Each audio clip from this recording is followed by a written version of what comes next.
Hello বন্ধুরা, তোমাদের সবাইকে স্বাগত আমার অঞ্জনা রায় ব্লগে। আশা করুন তোমরা দেখে বুঝে গেছো আমি কোথায় আছি। আমি আছি কোচবিহারের সবথেকে বড় মেলা, রাস মেলা। তো সেখানে রাসমেলার মাঠে তো প্রথমে খাওয়া দাওয়া, তারপর সব কিছু তোমরা যদি পুরো ভিডিওটা দেখতে থাকো তারপর বুঝতে পারবে। এই হচ্ছে রাসমেলার মন্দির।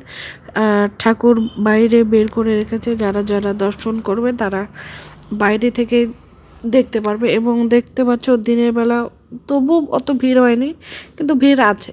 আর এখানে অনেক রাজা রানী, তারপর অনেকের এই ছবি। আর এদিকে বাইরে অনেক দোকান বসেছে।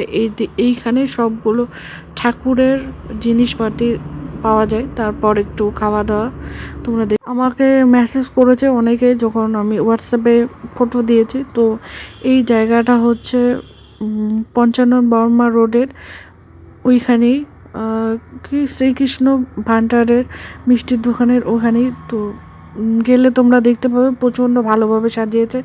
সেখানে অনেক কিছু জিনিস আছে যেগুলো দিনের থেকে রাতে গেলে অনেক আরও সুন্দর লাগবে। তো তোমরা যা ভিজিট করো যারা কোচবিহার থেকে আমার ভিডিওটা দেখছো। আর ভিডিওটা ভালো লাগলে অবশ্যই লাইক, কমেন্ট, শেয়ার, সাবস্ক্রাইব করে দিন। তো প্রথম দিন রাসমেলা বাড়িতে গিয়েছি, অত ভিড় ছিল না, তবু অনেক ভালো লেগেছে, অনেক মজা করেছি, অনেক খেয়েছি। তো আরও যাব, আরও নতুন নতুন ভিডিও নিয়ে আসবো, তোমরা দেখতে থাকো আমার পুরো ভিডিওটা।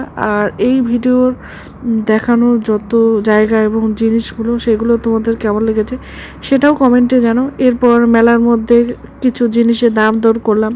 আর এই ফুলগুলো তো প্রচণ্ড সুন্দর লাগছিল এমনিতে, আবার ক্যামেরায় তো আরও ভালো। তারপর আর কিছু জিলেপি খেয়ে দিয়ে বাড়িতে জিলেপি নিয়ে এসে, তো ভিডিওটা ভালো লাগলে অবশ্যই লাইক, কমেন্ট, শেয়ার, সাবস্ক্রাইব করে দিও। তো টাটা, নেক্সট ভিডিওর জন্য।